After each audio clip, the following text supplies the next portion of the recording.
మొన్నటి అసెంబ్లీ ఎన్నికల్లో బీఆర్ఎస్కు చెందిన 24 మంది ఎమ్మెల్యేల ఎన్నిక చెల్లదంటూ తెలంగాణ హైకోర్టులో పిటిషన్ దాఖలైంది. ఇందులో మాజీ మంత్రులు కేటీఆర్, హరీష్ రావు సహా మరో 22 మంది ఎన్నికపై పిటిషన్లు సవాల్ చేశారు.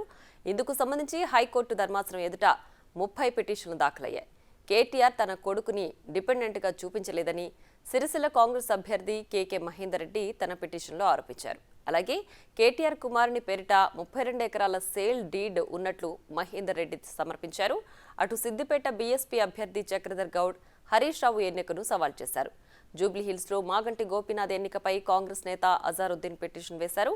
గద్వాల్, ఆసిఫాబాద్, పటాన్ చెరువు, కొత్తగూడెం తదితర సెగ్మెంట్లపైన పిటిషన్లు దాఖలయ్యాయి.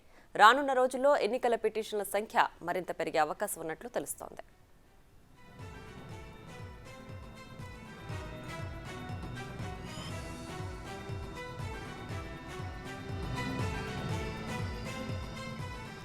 ఎన్నికల అఫిడవిట్లలో అవకతవకలు, ఈవీఎం, వీవీప్యాట్ సమస్యలపై ప్రధానంగా పిటిషన్లు దాఖలైనట్లు సమాచారం. 2018 ఎన్నికలకు సంబంధించి పిటిషన్లు హైకోర్టులో ఇంకా పెండింగ్లో ఉన్నాయి. అప్పట్లో గెలిచిన కొత్తగూడెం, గద్వాల్ ఎమ్మెల్యేలను అనర్హులుగా ప్రకటిస్తూ హైకోర్టు తీర్పిచ్చింది. అయితే హైకోర్టు తీర్పుపై సుప్రీంకోర్టుకు వెళ్లి స్టే తెచ్చుకున్నారు అప్పటి ఎమ్మెల్యేలు. కానీ 2023 అసెంబ్లీ ఎన్నికలకు సంబంధించి అలాంటి పిటిషన్లే మళ్లీ దాఖలు కావడంతో ఉత్కంఠ నెలకొంది. ఇక ఈ 24 పిటిషన్లు ఈరోజు హైకోర్టులో లిస్ట్ అయ్యే అవకాశం కనిపిస్తోంది.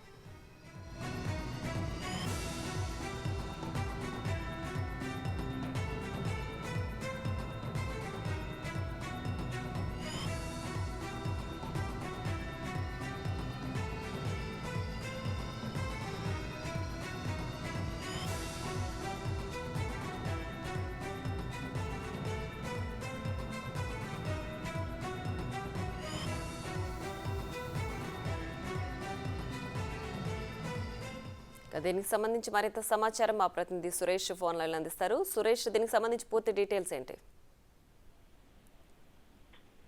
ఎమ్మెల్యేలుగా గెలిచిన 24 మంది పైన కూడా హైకోర్టులో పిటిషన్ దాఖలు చేశారు ప్రత్యర్థులు. అఫిడవిట్ లో తప్పుడు సమాచారం నమోదు చేసి ఎలక్షన్ కమిషన్ కి సబ్మిట్ చేసినట్టు కూడా హైకోర్టులో పిటిషన్ దాఖలు చేయడం జరిగింది. వీరి ఎమ్మెల్యేల అర్హతని కొట్టివేయాలంటూ కూడా పిటిషన్లు దాఖలు చేశారు. ఈ రోజు ఆ పిటిషన్లకు సంబంధించిన లిస్ట్ అయితే హైకోర్టులో విచారణకు రానున్నాయి. గతంలో కూడా 2018లో ఎలక్షన్లకు సంబంధించి కొంతమంది పైన ఎమ్మెల్యేల పైన పిటిషన్లు దాఖలు చేశారు. హైకోర్టు తీర్పు కూడా ఇచ్చింది. దానిపైన అనర్హులుగా ఎమ్మెల్యేలు అని చెప్పేసి కొత్తగూడెం చెందిన ఎమ్మెల్యేతో పాటు మరో ఎమ్మెల్యే పై గద్వాల్ కు సంబంధించి ఎమ్మెల్యేను కూడా అనర్హులుగా ప్రకటిస్తూ హైకోర్టు తీర్పు ఇవ్వడం జరిగింది. ఈ తీర్పు పైనే సుప్రీంకోర్టుకు కూడా వెళ్లి స్టే తెచ్చుకోవడం జరిగింది. మళ్ళీ ఇప్పుడు కేటీఆర్ తో పాటు హరీష్ రావు, అదేవిధంగా మరికొంతమంది ఎమ్మెల్యేల పైన కూడా ఈ కేసులు వేయడం జరిగింది. మొత్తం 24 కేసులకు సంబంధించి పిటిషన్లు దాఖలు కావడం జరిగింది. వీటన్నిటిపైన హైకోర్టు విచారణ చేయనున్నది.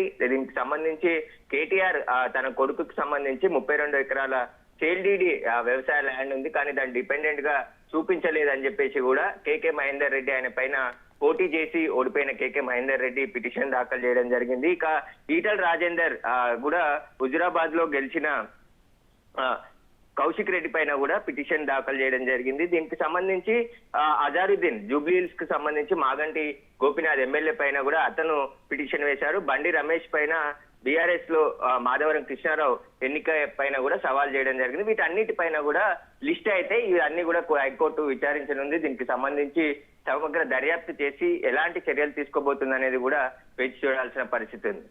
Right Suresh, thanks for the updates.